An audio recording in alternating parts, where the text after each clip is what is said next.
unless you actually have a producer, think of yourself as the producer of the project. It's important for the artist to come in thinking like a producer. If you have a producer with you, that's great, but if not, you need to make sure you have everything ready to go, know the parts that you're going to record. You need to think of how much money you have, which equates to time, and how that's going to translate to how many hours. Break up your time in such a way that you might say, well, we have 100 hours or we have 10 hours. So if we have 10 hours, maybe we want 2 hours on drums, 1 hour on bass, 1 hour on guitar, 1 hour on vocals, and 4 hours on mix, or you want to basically budget your time. Same thing happens if you have 100 hours, you want to work backwards. We'll help you out as much as we can with telling you whether a part sounds good or not, but generally you need to know what you're going to do and have everything ready to do it when you come in. Instead of coming in here and saying, hey, we have 5 songs, we want to do 5 songs, this is how much time we have, this is how much money we have, we want to get in and out.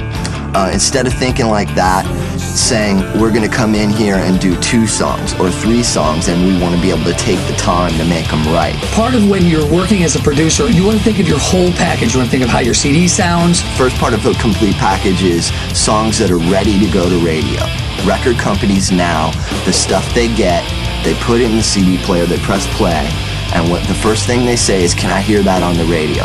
But you also want to think about things like your photos and music video. Okay, so when you got your product and you got your demo and you got your music completely done, the next thing you got to do is you got to market yourself visually. The other part, really important part of a complete package is a video or an EPK. Today, a music video is incredibly important to establish to record labels that you are actually serious about what you're doing. Plus, the budgets are lower these days, and the record companies don't have the money to just fly out and see everybody.